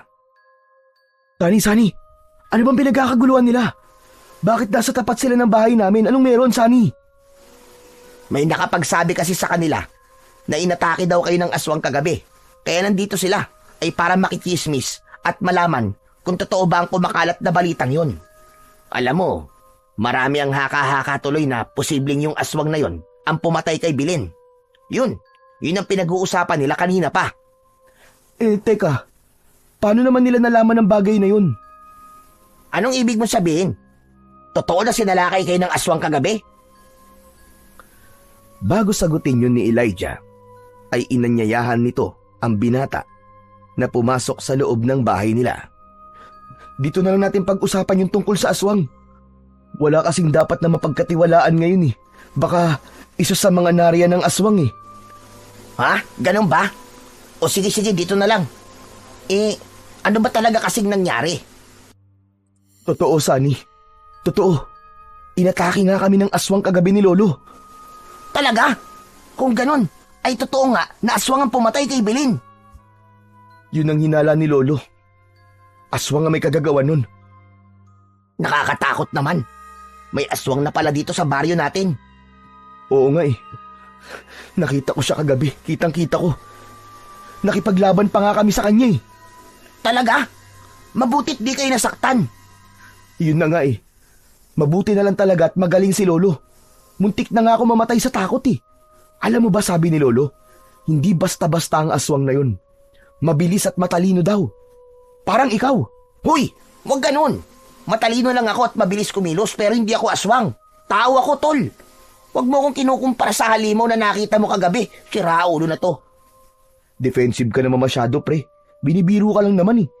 Hindi magandang biro yun, Elijah, no? Nakakapikon kaya yun? Ikumpara mo ba naman ako sa aswang? Pasensya na nga. Ito naman oh. Oo na. Sige na. Pero teka, paano ba kayo nakaligtas kagabi? Si lolo ko nakipaglaban dun sa aswang. Pero ako namalo sa aswang. Pinalo ko yung anino niya ng ilang beses. Tapos yun, nagsisisigaw na siya ng matindi. Kaya lang nakatakas eh. Sayang naman. Sana, napatayin nyo na para matahimik na ang baryo natin. Kaya nga Pero wala Sadyang nakatakas siya Ganun ba? Matanong ko lang. May ideya ba ang lolo mo kung sino yung aswang na yon? Wala hindi niya kilala. Pero sabi niya, magbabantay siya para tugisin yung halimaw na yun. Sasama nga ako sa kanya tutulungan ko siya. Ilang sandali ng katahimikan ang namayani sa pagitan ng dalawa. Panay ang kutkot ni Sunny sa kanyang mga kuko. Parang may iniisip. Teka, sigurado ka bang wala pa siyang alam kung sino talaga yung aswang na yon? Wala pa kagabi. Pero ngayon, ewan ko. Hindi pa kami nagkikita mula kaninang umaga Baka may nalaman na siya. Hindi ko pa sure. Siya nga pala. Paano niyo nalaman ng tungkol sa aswang? Isa sa mga kapitbahay nyo nagkwento dyan sa chismosa nating mga kabarangay. Kagabi daw, ay narinig nilang nagkakagulo kayo. Kaya sumilip siya at kitang-kita daw niya na nakikipaglaban kayo sa isang aswang. Ano? May nakakita sa amin kagabi na kapitbahay? Bakit hindi man lang sila lumabas? Hindi nila kami tinulungan. Ewan ko. Baka natakot siguro. Sa bagay. Oo, tama ka. Uy, yung mga pinag-uusapan natin ngayon, huwag mong ipagsasabi sa iba. Kailangan kasi nating mag-ingat ngayon. Hindi tayo pwedeng basta-basta magtiwala sa kahit na sino. Oo, huwag ka mag-alala. Hindi naman ako nagmana sa nanay ko Siya nga pala. Kapag may plano kayo ng lolo mo, pwede bang sabihin mo sa akin? Ha? Plano saan? Kapag may plano kayong gawin sa aswang. Iyon ba? Sa ngayon, wala pa naman sinasabi sa akin si lolo na plano. Pero ang sabi niya, gabi-gabi daw siya magbabantay. Paghahandaan daw namin ang pagbabalik ng aswang. Gaganti daw yun. Bakit mo nga pala tinatanong? Gusto ko kasing sumama Gusto ko din makatulong sa inyo. Ha? Sigurado ka ba? Pero delikado yun, Sunny. Sigurado ako. Gusto kong lumaban. Gusto kong tumulong sa pagpuksa sa lalaking yon. Lalaki? Alam mo lalaki ang aswang? Hindi. Wala akong alam. Ano lang, nabanggit ko lang. Parang hula ba? Bakit? Lalaki ba talaga yung aswang? Hindi ko alam Ang itim-itim naman kasi niya. Hindi ko masyadong maaninag kung babae ba o lalaki siya. Ganon ba?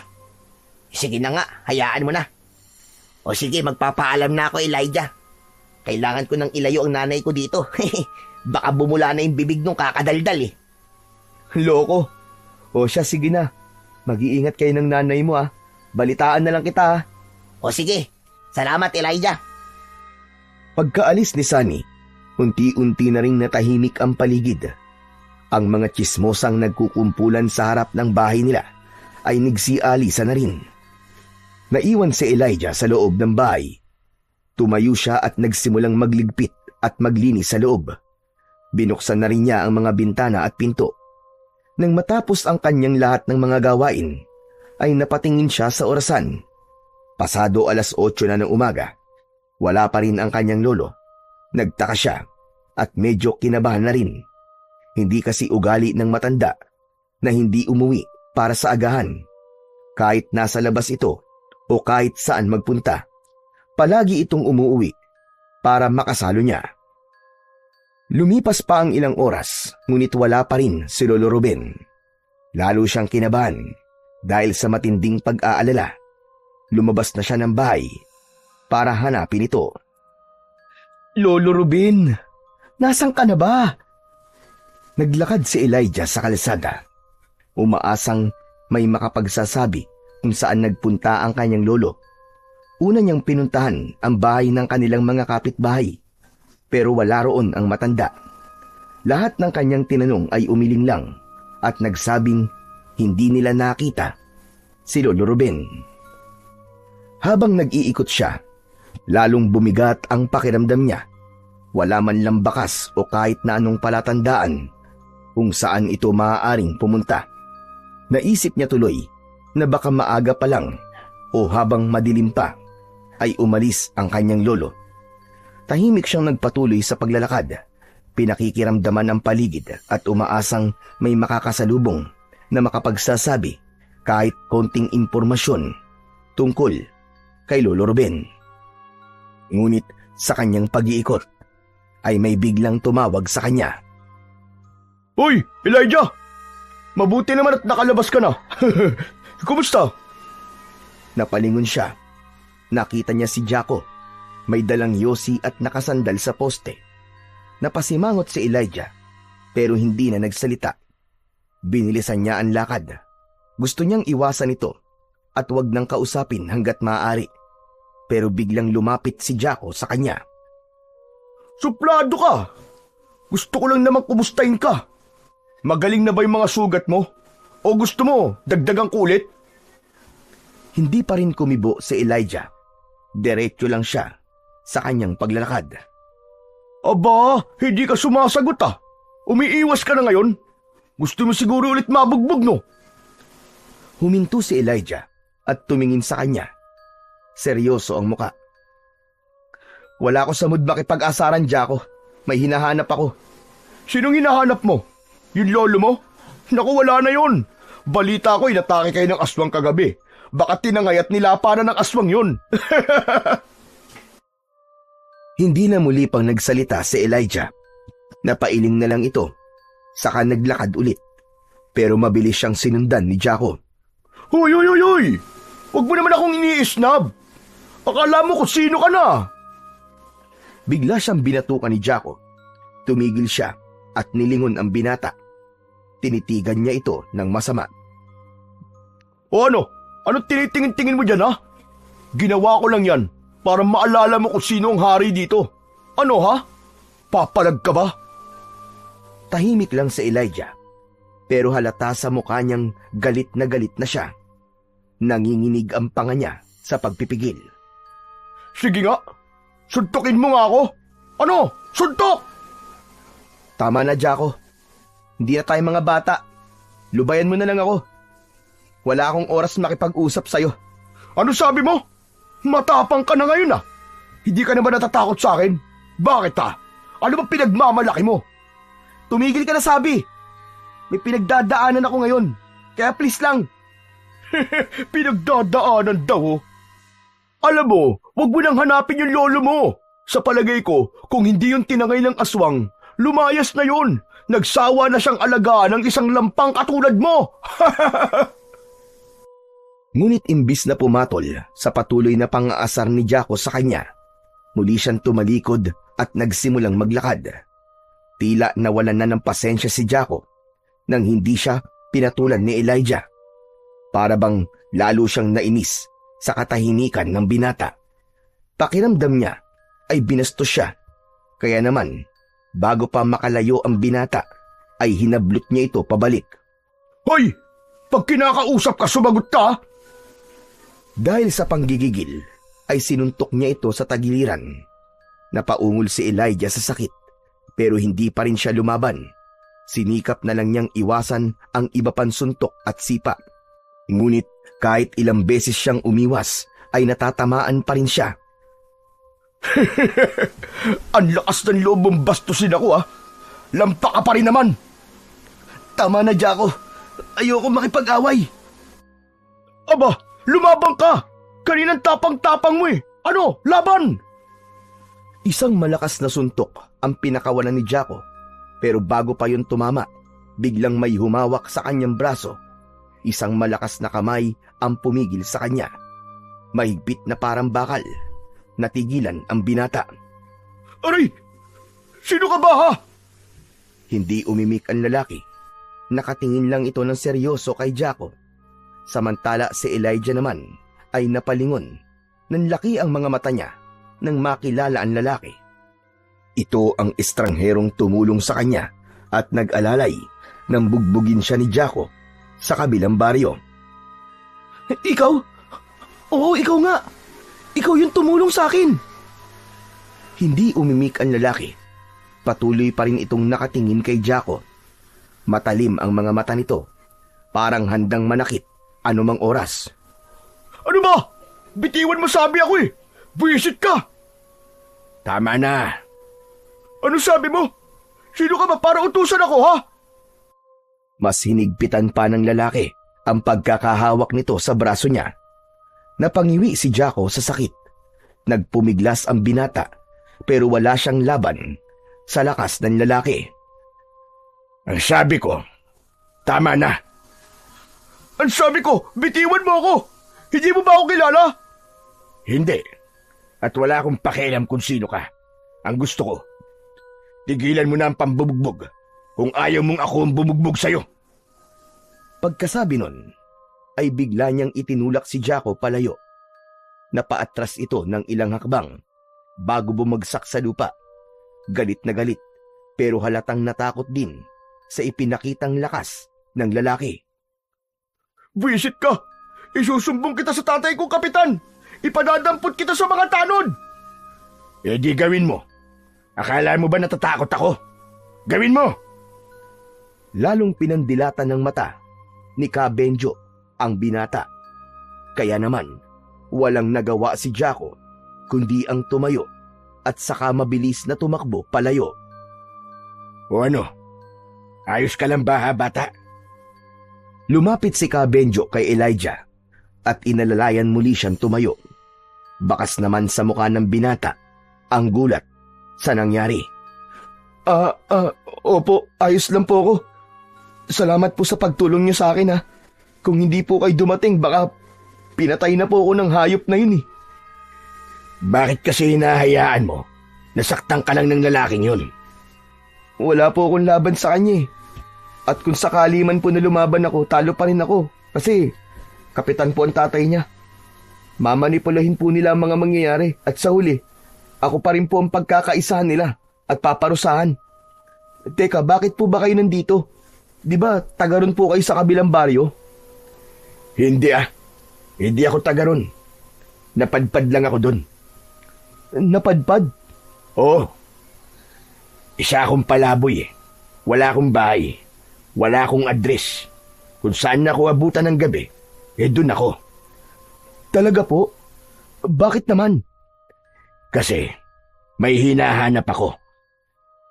Ano po yung hinahanap nyo? Hindi sumagot ang lalaki. Bagkus ay ngumiti ito ng bagya. Ngunit ilang segundo lang ay biglang nagbago ang reaksyon nito nang makita ang suot na kwintas ng binata. Napatitig ito doon. Nang mapansin ito ni Elijah, ay hinawakan niya ang medalyon at itinago sa loob ng kanyang t-shirt. Saka lang muling nagsalita ang lalaki. Yang medalyon na suot mo, saan galing yan? Sa lolo ko po. Ibinigay po sa akin. Ang sabi po niya proteksyon ko to laban sa mga masasamang loob. Pero mukhang hindi naman effective eh. Akala ko kapag suot ko to, hindi na ako lalapitan ng malas. Pero ayun, muntik na naman po akong humiram ng mukha sa aso. Ganun ba? Pwede ko bang makita at makilala ang lolo mo? Po? Bakit? May kailangan po ba kayo sa kanya? Oo. Tatanong ko lang sana kung nanggagamot pa siya. Magpapagamot sana ako eh. Ano po? Alam niyong nanggagamot ang lolo ko? Hindi. Hinulaan ko lang. Kilala ko kasi ang medalyon na suot mo. Alam kong albularyo ang may-ari niyan. Ganun po ba? Opo. Albularyo nga po ang lolo ko. Pwede bang dalin mo ko sa kanya? Hindi po eh. Ha? Abay bakit naman? Hinahanap ko po kasi siya kanina pa eh. Hindi po niya ugaling umalis ng walang paalam at walang almusal. Kaya kinakabahan na nga po ako eh. Nilibot ko na po halos ang buong baryo pero hindi ko po siya nakita. Ganun ba? O sige, tutulungan kitang hanapin siya. Naku, wag na po. Ang dami ko na pong abala sa inyo. Ako na lang po maghahanap. Hindi ko po kayo gustong istorbohin. Hindi mo ko iniistorbo. Gusto ko talagang tumulong. Paano kung nasa panganib siya? Kaya mo ba siyang ipagtanggol? Ha? Ano eh? Kailangan natin siyang mahanap kagad. Po, Sige, hindi na ako magpapatumpik-tumpik pa. Ang lolo mo, may posibilidad na siya yung taong matagal ko nang hinahanap. Si Lolo? Bakit niyo naman po hahanapin ang lolo ko? Dahil meron kaming mahalagang pag-uusapan. Hindi ko maintindihan kung bakit niya ibinigay sa iyo medalyon. Hindi pang karaniwan ng agimat ng kabal. Pwede ka mapahamak sa pagsusuot niyan. Ano? Teka lang. Agimat ng kabal ang hawak ko? Paano po nangyari yun? Sabi po ni Lolo, hindi naman kabal to. Hindi ko alam kung anong tumatakbo sa utak ng lolo mo. Kung bakit kailangan niyang hindi sabihin ang tunay na pagkakakilanlan ng agimat na yan. Pero iyo, ang lolo mo ba ay si Ruben? Natigilan si Elijah. Napatitig siya sa mabangis na anyo ng lalaking may pilat. Bigla siyang kinabahan. Naalala niya ang sinabi ng kanyang lolo na wala siyang dapat na pagkatiwalaan, lalo na at hindi nila kilala kung sino ang aswang na nagpapanggap bilang tao sa kanilang lugar. Sino ka ba? Ano ba talagang kailangan mo sa lolo ko? Wala akong masamang hangarin sa lolo mo. Ako si Benjamin. Baka nabanggit na niya ako sa'yo. Mas kilala ako sa pangalang Kabenjo. Ikaw si Kabenjo? Ang kaibigan niyang tagatugis ng aswang? Hindi niya ako kaibigan. Mas lalong nalito si Elijah sa sinabing yun ni Kabenjo. Sumeryoso ang kanyang muka at bahagyang napaatras. Huwag kang matakot sa akin. Hindi ako masamang tao. Si Ruben, kapatid ko siya. Ano sabi niyo? Kapatid niyo si Lolo Ruben? Oo, ako ang kanyang nakababatang kapatid. Matagal na kaming hindi nagkikita. Siguro, mahigit 20 taon na. Muling natigilan si Elijah. Hindi siya makapaniwala sa kanyang narinig. Mula pagkabata, ni minsan ay hindi nabanggit ni Lolo Ruben na may kapatid siya. Naglaho sa kanya ang pagtataka at kaba. Pero bakit po ganun? Hindi ko alam na may kapatid pala siya. Bakit po? Bakit ngayon ko lang nalaman yan? Matindi naging alitan namin noon. Heto, tignan mo. Inilabas ni Kabenjo mula sa kanyang bulsa ang isang medalyon na halos kamukang-kamuka ng suot niyang agimat. Ito ay isang agimat din ng kabal o mas kilala sa tawag na kunat sa apoy. Ang hawak mo ay ang kunat sa talim. Iisang pinanggalingan ng aming agimat. Gawa ito ng tatay namin. Pinuno ng dasal at orasyon upang maging mabisa. Teka, nalilito na po ako eh. Ang hawak mo ay orihinal na akin. Wala na yung bisa. Ganon din ang hawak ko dahil wala na ito sa mga orihinal na may-ari. Akin ang agimat na yan. Ibalik mo sa akin. Magpalitan tayo. Ang kunat ng talim, ibigay mo sa akin. Ano po? Hindi po. Hindi ko po pwedeng ibigay sa inyo to. Bigay po sa akin to ng lolo ko eh. Saka hindi po sinungaling ang lolo ko, no? Makinig ka muna. Hindi ako kaaway. Pero kung mananatili sa iyo ang agimat, mapapahama ka. Pati ang lolo mo. Ibigay mo na lang sa akin. At ako na ang bahalang magprotekta sa inyong dalawa. Hindi. Hindi ko po kayo pagkakatiwalaan. Biglang kinilabutan si Elijah. Lalo na nang mapansin niyang tila nag-iiba na ang kilos ni Kabenjo. Tumalim din ang mga mata nito. Hindi na siya nagdalawang isip. Agad siyang tumalikod at tumakbo ng mabilis. Lolo! Nasaan ka na ba, Lolo? Magpakita ka na! Habang tumatakbo siya, hindi niya maiwasang lumingon. Nakita niyang nakatayo pa rin ang misteryosong lalaki at nakamasid lang sa kanya. Dumiretso na siya sa bahay nila para umuwi. Nang makarating siya, ay agad niyang isinara ang mga pinto at bintana dahil sa matinding kaba at takot. Samantala, pagkalipas ng maraming oras, wala pa rin si Lolo Ruben. Hindi pa rin ito dumarating. Labis nang nag-aalala si Elijah para sa kanyang lolo Ruben. Ang bihira naman oh. Nasaan ka na ba, Lolo? Bakit hanggang ngayon hindi ka pa rin umuwi? Ano na ba nangyari sa'yo? Kailangan ko siyang hanapin. Pero saan ako magsisimula? Paano? Kung may masama nang nangyari sa kanya? Diyos ko, ano bang gagawin ko? Habang nag-iisip, biglang may kumatok sa pinto.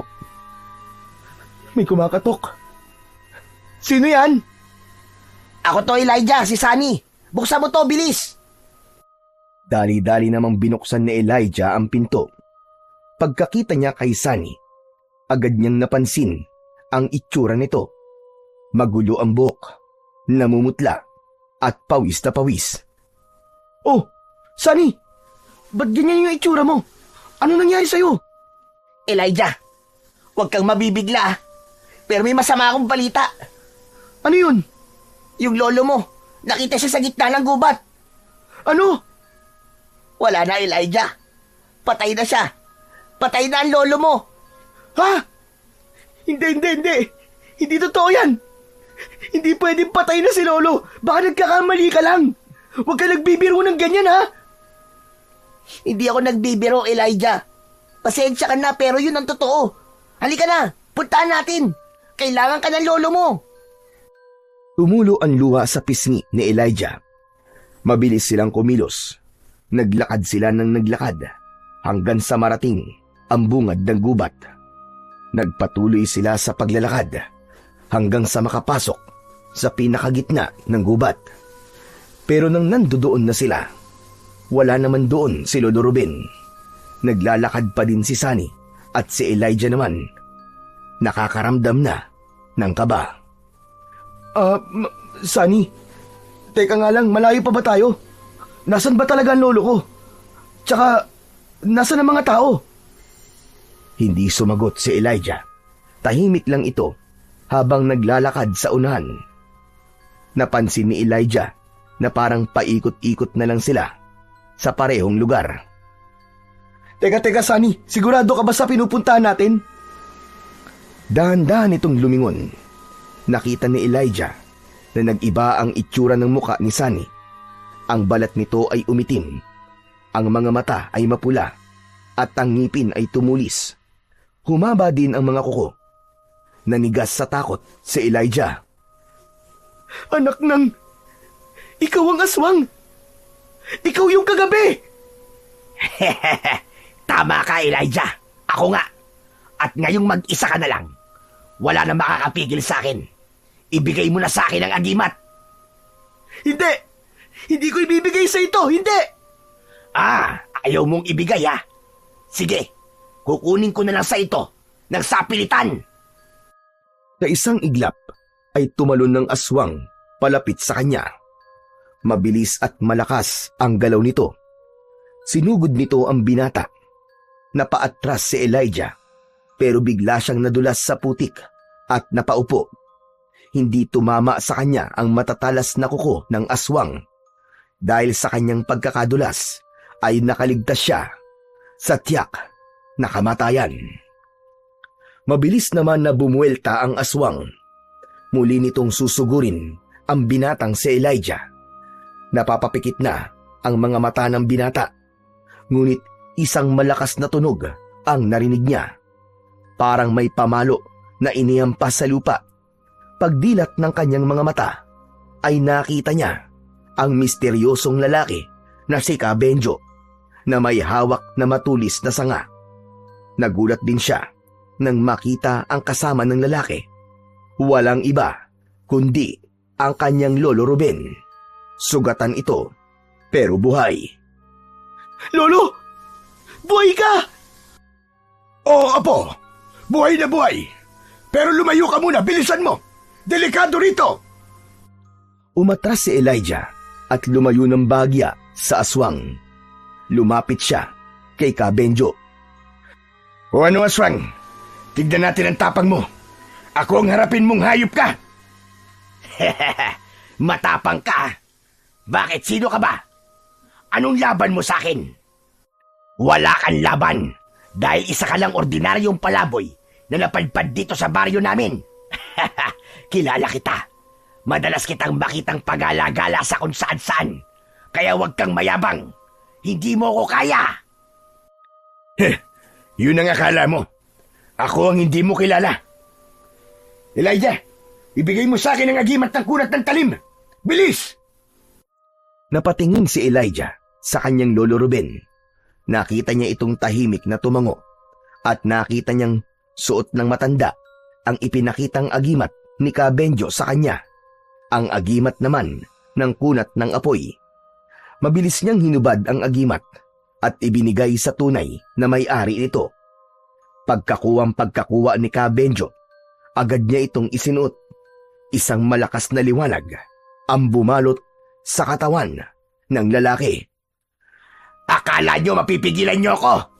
Walang agimat na pwedeng pumigil sa akin. Hindi kayo mananalo! Muling sumugod ang aswang. Itinaas ni Ka Benjo ang kanyang kamay, handang salubungin ng halimaw. Paglapit nito, buong bilis nitong iwinasiwas ang matatalas nitong mga kuko patungo sa katawan ng lalaki. Ngunit sa halip na masugatan si Ka Benjo, naputol ang mga kuko nito na tila tumama sa isang matigas na bakal. O ano? Kaya mo pa ba? Laban pa! Walang hiya ka! Papatayin kita! Pinutol mo ang mga kuko ko! Muling sumugod ang aswang, mas galit at mas mabangis. Pero nakahanda si Ka Benjo.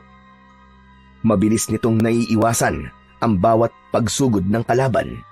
Ang bawat atake nito ay nawawala ng silbi dahil sa mabilis na pagkilos ni Ka Benjo.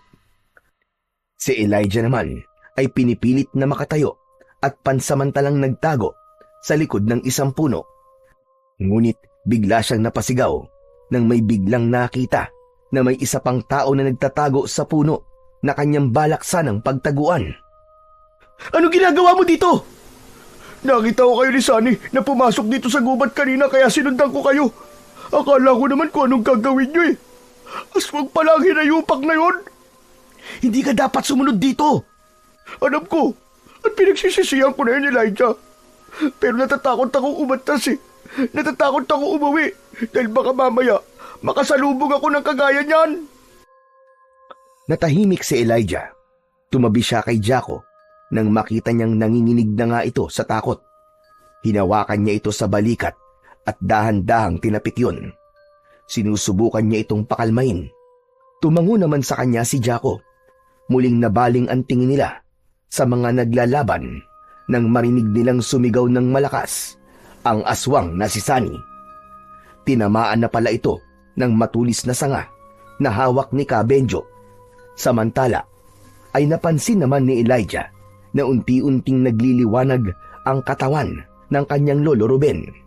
Ang balat nito ay tila nag-aapoy pero hindi naman ito nasusunog. Lumapit siya kay Ka Benjo at sabay silang humarap sa aswang. Tapusin na natin to, kuya. Oo, para sa kabutihan ng lahat. Hinugot ni Lolo Ruben ang isang punyal sa kanyang bewang at iniabot yon kay Ka Benjo. At sa muling pagsugod ng aswang, sinunggaban ni Ka Benjo ito at agad na sinaksak direkta sa dibdib. Sumigaw sa sakit ang aswang pero hindi pa tapos. Kahit sugatan, sinubukan pa rin itong lumaban. Lumapit si Lolo Ruben at hinawakan ng likod ng halimaw gamit ang dalawang kamay. Biglang kumislap ang apoy mula sa kanyang palad. Hindi! Hindi maaari ito!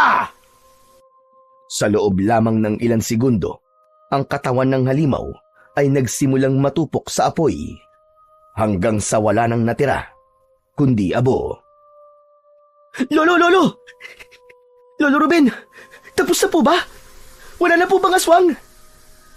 Tumango si Lolo Ruben. Agad na tumayo si Elijah at niyakap ang kanyang lolo. Nang matapos, ay sabay-sabay na silang lumabas ng gubat. Ngunit bago sila maghiwalay, hinarap ni Jaco si Elijah. Elijah? Salamat ng marami ha. Ha? Bakit?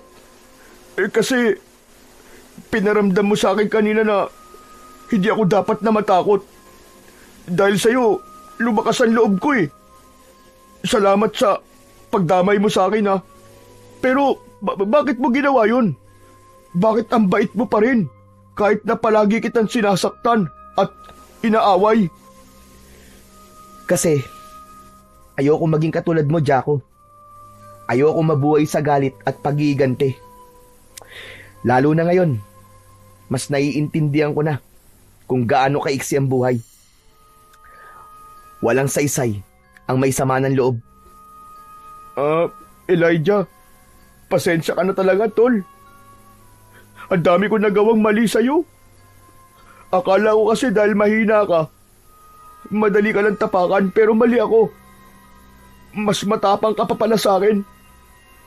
Patawarin mo ako sa lahat ng nagawa ko. Ngumiti si Elijah, sabay tapik sa balikat ni Jaco. Wala na yon. Kalimutan na natin yon, Jaco. Ang mahalaga, ligtas na tayo. Tahimik na sumang-ayon si Jaco. Nagpasyaan lahat na ihatid muna siya sa bahay nila bago sila umuwing tatlo. Pagkalipas ng ilang sandali, nang maihatid na nila ang binatang si Jaco, ay dumiretso na sila sa kanilang kubo. Pagkaraan ng gabing yon, unti-unting nawala ang mga usap-usapan tungkol sa aswang. Napalitan ito ng mga tsismis tungkol sa biglaang pagkawala ni Sunny at ng kanyang ina. Ngunit ang tatlo, sina Ka Benjo, Lolo Ruben at Elijah, na pag-usapan nilang baka naramdaman ng ina ni Sunny na namatay na ang kanyang anak, kaya't nagpasya itong umalis at magpakalayo-layo at magtago. Malaki umano ang posibilidad na aswang din ito. Samantala, ilang araw matapos ang insidente sa gubat, naging tunay na magkaibigan na sina Jaco at Elijah. Sina Lolo Ruben at Ka Benjo naman ay muling nagkasundo.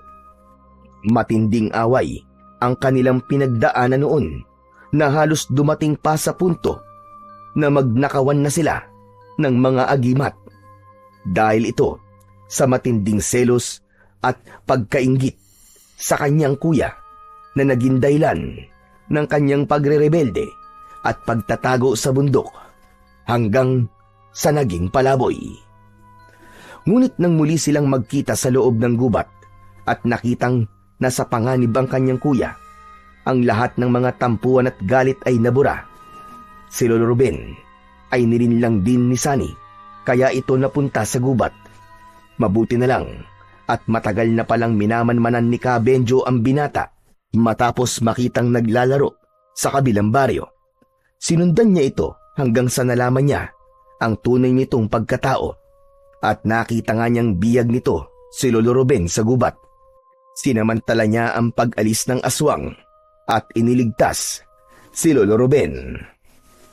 Si Lolo Ruben ay nabiyag ni Sunny dahil nagkunwari ito na kilala niya ang aswang na pumatay kay Bilen. Alam daw nito kung saan ito nakatira. Sumama naman ang matanda na walang kaide-ideya na nasa panganib na pala ang kanyang buhay. Sa kanilang magkapatid, mas malakas ang pakiramdam ni Ka Benjo pagdating sa mga nagbabalat kayong mga aswang. Nang maayos na ang lahat sa kanila, nagsimula na ang bagong yugto sa kanilang pamilya. Si Ka Benjo ay nanatiling kasama nila sa baryo at siyang nagturo kay Elijah ng lahat ng mga bagay na kailangan nitong malaman tungkol sa pakikipaglaban. At si Lolo Ruben naman ang nagturo sa kanya ng mga orasyon at dasal, pati na sa panggagamot. Namuhay sila ng simple at masaya, ngunit sa tuwing nakakarinig sila ng malalakas na alulong mula sa malayo o sa gitna ng gubat, palihim silang rumoronda at nagbabantay upang hindi na muling maulit ang pagsalakay ng mga aswang sa kanilang baryo. Alam nilang sa mundong ginagalawan nila, kailanman ay hindi mawawala ang kasamaan at hindi matatapos ang laban. Ngunit sa pagkakataong yun, na tatlo na silang handang lumaban, mananatili na ang kaligtasan at kapayapaan sa kanilang baryo at sa mga karatig na lugar.